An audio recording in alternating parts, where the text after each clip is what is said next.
Penultimate question, Mayor. Will you be talking about the Uyghurs in your campaign? The what? The Uyghurs. What's a Uyghur? Okay, we'll come back to that. You won't be. You got to get smart on that. Ain't nothing changed, nothing new here to see. This ain't nothing but some political maneuvering. America. Welcome to the eulogy, eat it up. It's called political buffoonery. Hey everybody, Gene Berardelli here. Welcome back for another episode of This Week in DUMBmocracy. Now, the one thing I didn't want to do with this show is just pick on Democrats. I'm right-leaning, and I am strong enough in my beliefs to admit that we got some buffoons on our end too. It's not just the Democrats out there, and unfortunately, we have to call out our side sometimes as well. So one of the things that we're going to be seeing a lot of, especially with the 2024 campaign raring to go, is a lot of people jumping into the race for whatever reason other than being president. Maybe it's name recognition. Maybe it's to float themselves out there for another job, maybe a cabinet position. Look at what Pete Buttigieg did in the 2020 cycle. He did pretty well for himself. Well, I think that's what's happening here with Miami Mayor Francis Suarez. For some reason, unbeknownst to me or pretty much every other pundit out there, he has decided to jump into the presidential campaign. And let's just say I don't think he's ready just yet. Sure, he ran a great race, became the mayor of Miami in an upset. It's great that there's a Republican mayor in Miami now, but the presidential stage is a whole different animal. And he got a little taste of it with Hugh Hewitt, a great conservative, nationally syndicated radio host who has a little bit more of a foreign policy bent to his questions that you'll see coming up here. But you know what? For those of you who may not know who Francis Suarez is, let's get to know him a little bit through the interview he had earlier this week with Hugh Hewitt. Let's get this started and find out who exactly Mayor Suarez is, in his own words. I am joined by Miami Mayor Francis Suarez, who declared his candidacy for the presidency a couple of weeks ago. Good morning, Mayor. Welcome to the Hugh Hewitt Show. First of all, as we can tell from the picture, he's photogenic. He's a young guy. He's Hispanic. Obviously, we got that from the name. That's some positives if you want to make what they say in Italian, a bella figura. He wants to have a nice first impression. He makes for that nice photogenic presence on a national stage, and it might appeal to some people. So far, good start. Good morning, Hugh. It's wonderful to be with you. I want to start by giving you an opportunity to tell the audience, and there are 475 different places that people are listening, who you are and why you're running.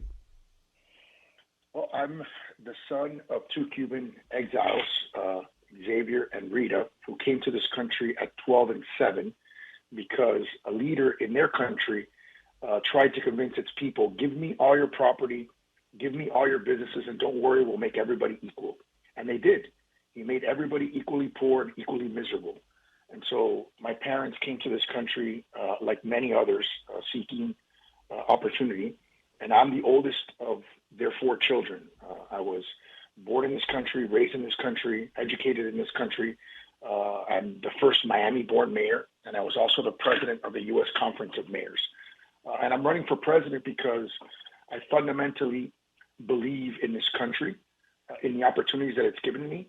And frankly, I feel a sense of obligation to be part of the conversation for a variety of reasons. The first is I think much of our conversation, political conversation right now, is toxic and not serving our country's best interest.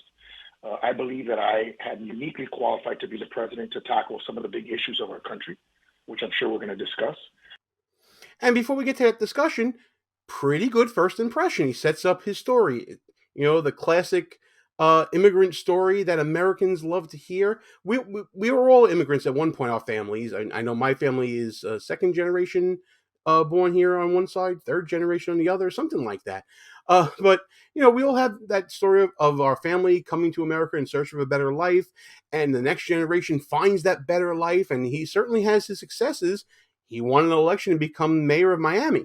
So give him credit. He's got a good opening story. That elevator pitch is pretty good. Now we need to see more substance. We need to see what he stands for, what he believes in, and let's see what he's got. And I believe that I'm someone who has a unique ability to grow the party in a way that will not only win the 2024 presidential election, but could win a generation of elections.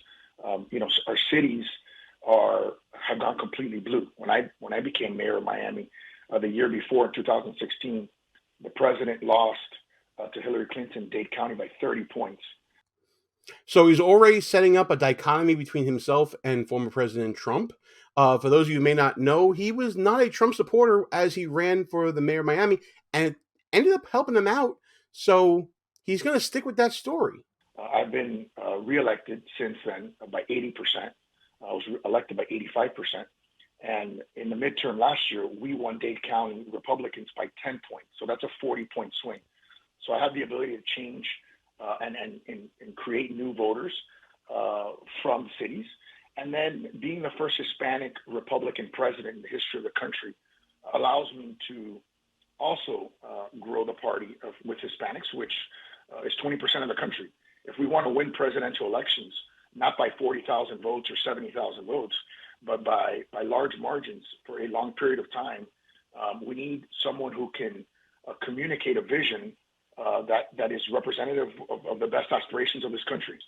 No, Okay, let's get to some substance now.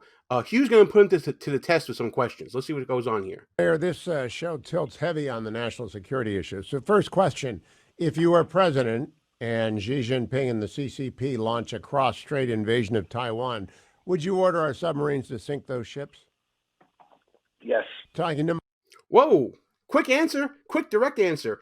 And shout out to people who've been commenting on videos earlier in the week, especially to Zevvar, Zevvar 3806. We had a little bit of an exchange in one of the videos where we were talking about Ted Cruz questioning the witness Kelly Robinson at the hearing about differences between men and women, and asked, is there ever such a politician that answers directly or speaks directly? That's about as direct as you can get, Zedvar. I mean, he just says yes, and then they move on to another question. I did cut it from time, as you see here. Let's see what else they get to. They keep on the topic of China and the CCP. Like what you see so far?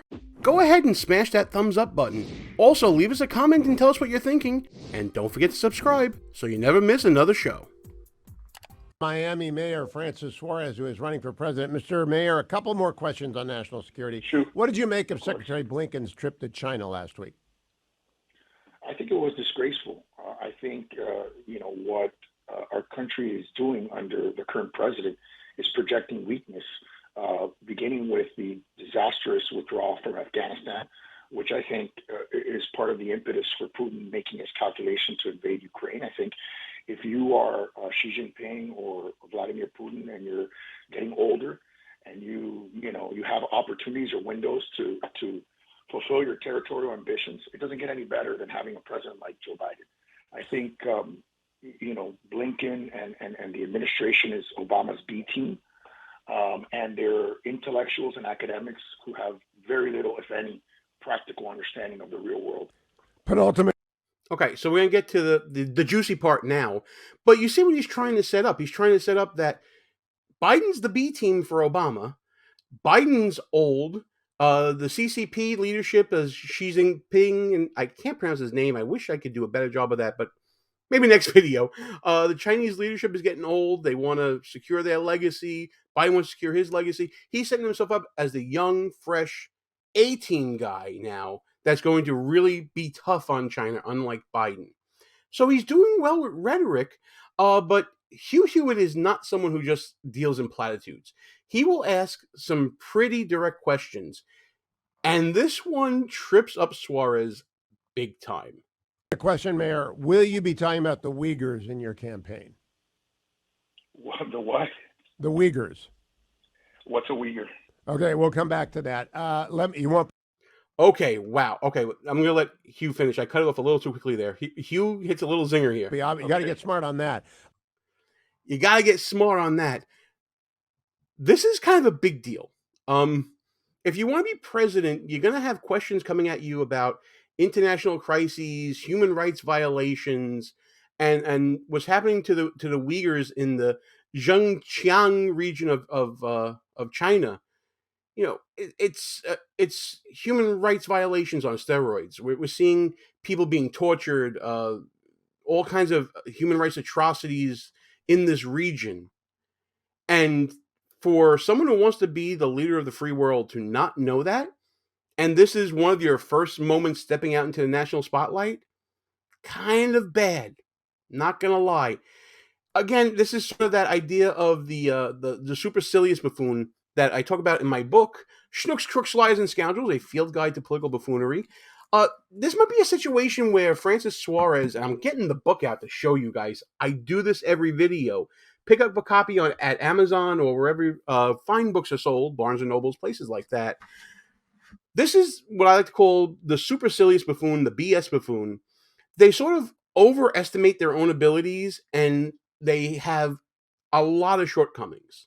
Again, if you want to be leader of the free world, you want to bone up on foreign policy. If you want to talk tough on China, you may want to find out about the human rights atrocities happening there recently. This is a lot like that Aleppo moment from 2016, if you remember that. I think it was Johnson, the libertarian candidate. Was it Gary Johnson that got caught up with what is Aleppo? Well, this is his Aleppo moment, it looks like. Francis Suarez should have boned up on this a little bit better. And unfortunately, it really doesn't get better from here for Suarez. Okay, last chance. What's the website again, Mayor Suarez? The website is www.francissuarez.com. And you gave me homework, Hugh. I'll look at what was it? What did you call it? A Weeble? Weeble? Are you kidding me?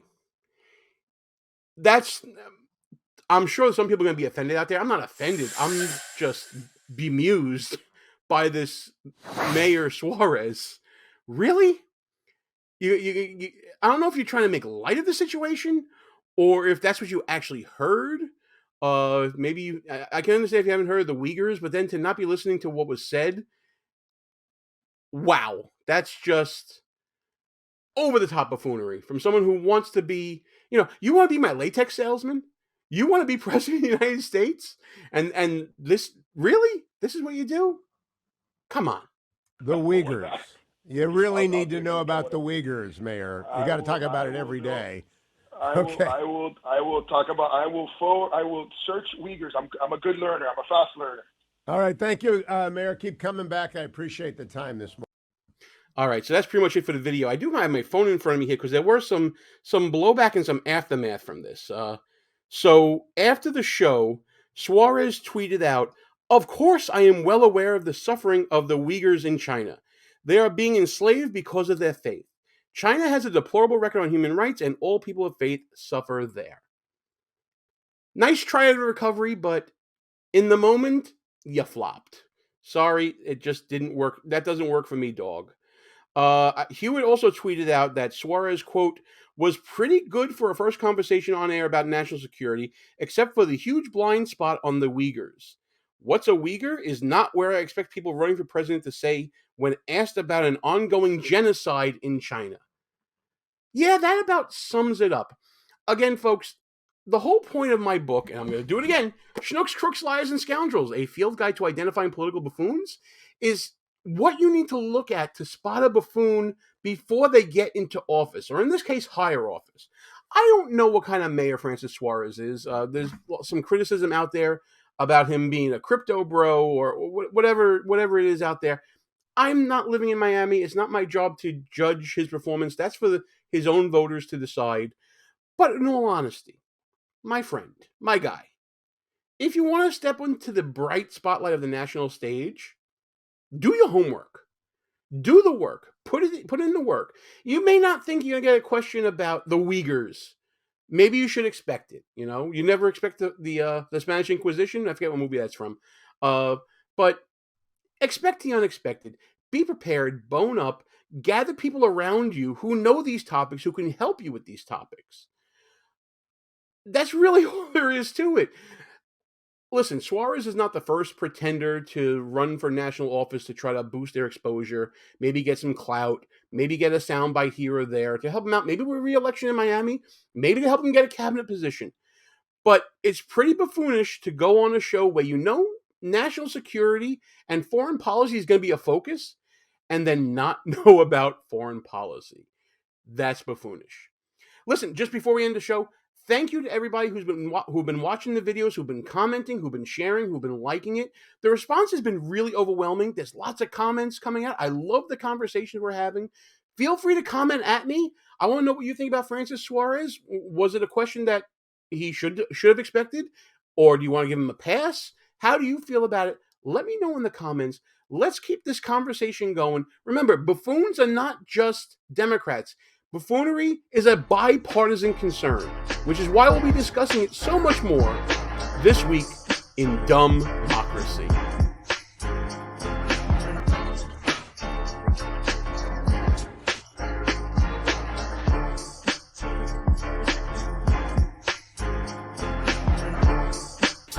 All views and opinions expressed here are not necessarily of the mainstream media and may offend some listeners. It's called political buffoonery.